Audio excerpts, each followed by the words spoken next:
warahmatullahi wabarakatuh. Halo anak-anak, berjumpa lagi dengan saya Bu Yulina Rahmawati Maulidia, guru kelas 7 mata pelajaran Bahasa Indonesia.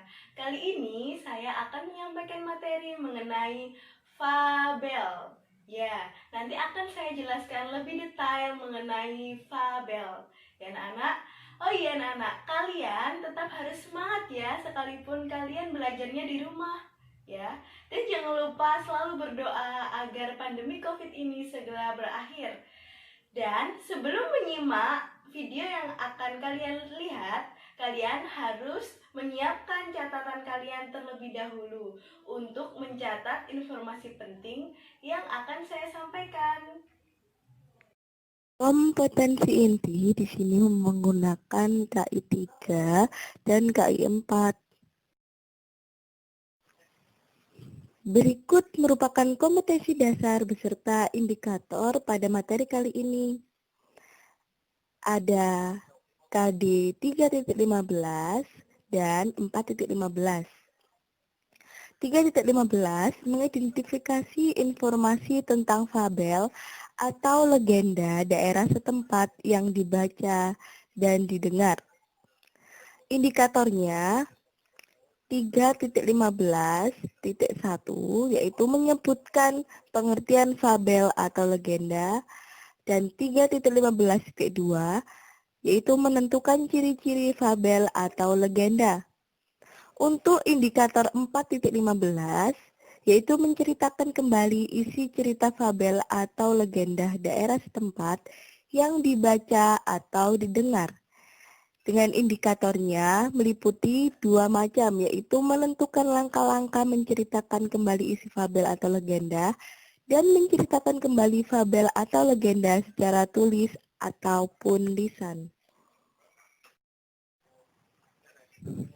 Selanjutnya, untuk tujuan pembelajarannya meliputi 4 macam. Yang pertama, peserta didik dapat mengetahui pengertian fabel atau legenda. Yang kedua, peserta didik dapat menentukan ciri-ciri fabel atau legenda. Yang ketiga, peserta didik dapat menentukan langkah-langkah menceritakan kembali isi fabel atau legenda. Dan yang terakhir, yaitu yang keempat, peserta didik dapat menceritakan kembali fabel atau legenda secara tertulis ataupun lisan. Materi kali ini fokus membahas mengenai fabel. Fabel adalah salah satu jenis teks narasi yang isinya berkisah tentang kehidupan binatang yang berperilaku menyerupai manusia. Ciri-ciri fabel ada 5 macam. Yang pertama, tokohnya adalah binatang. Yang kedua, mempunyai watak seperti manusia. Yang ketiga, konflik dalam cerita diambil dari kehidupan manusia. Yang keempat, terdapat latar tempat, waktu, dan suasana. Dan yang terakhir, yaitu yang kelima, memiliki amanat. Berikut beberapa hal yang harus diperhatikan ketika menceritakan kembali isi fabel kepada orang lain. Yang pertama, membaca keseluruhan isi cerita. Hal pertama yang memang perlu diperhatikan adalah membaca keseluruhan isi cerita. Yang kedua, mencatat tokoh dan penokohan dalam cerita. Tokoh yaitu binatang, nama-nama binatang yang berperan, dan penokohan yaitu sifat atau watak dari tokoh yang diceritakan. Yang ketiga, mencatat latar atau setting cerita. Pada cerita fabel, latar tempat yang sering digunakan adalah hutan. Waktu adalah seluruh rangkaian saat ketika proses perbuatan atau keadaan berlangsung pada cerita. Sedangkan suasana yaitu keadaan yang digambarkan dalam cerita. Yang keempat, pemahaman alur cerita.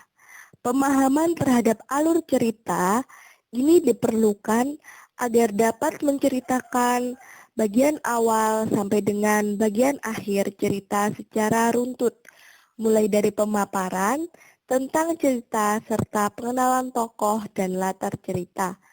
Kemudian, awal munculnya masalah pada saat tokoh memasuki konflik. Klimaks pada saat puncak dari suatu kejadian dan penyelesaian permasalahan yang dialami oleh tokoh. Selanjutnya, untuk tujuan pembelajarannya meliputi 4 macam. Yang pertama, peserta didik dapat mengetahui pengertian fabel atau legenda. Yang kedua, peserta didik dapat menentukan ciri-ciri fabel atau legenda. Yang ketiga, peserta didik dapat menentukan langkah-langkah menceritakan kembali isi fabel. Setelah mengetahui cara menceritakan kembali isi cerita fabel, bacalah fabel yang berjudul Semut dan Belalang pada lembar kerja siswa halaman 19. Kemudian, tulislah kembali isi fabel tersebut menggunakan bahasamu sendiri. Kumpulkan hasil kerjamu ke email saya, yaitu yulinar22.r@gmail.com. Terima kasih sudah menyimak video materi yang telah saya sampaikan kali ini. Ingat ya anak-anak, pesan saya, tetap semangat belajar dan jangan lupa membiasakan untuk selalu cuci tangan, menggunakan masker ketika kalian sedang di luar rumah, dan menjaga jarak. Sekian yang dapat saya sampaikan, lebih kurangnya mohon maaf. Wassalamualaikum warahmatullahi wabarakatuh. Sampai jumpa di pertemuan selanjutnya.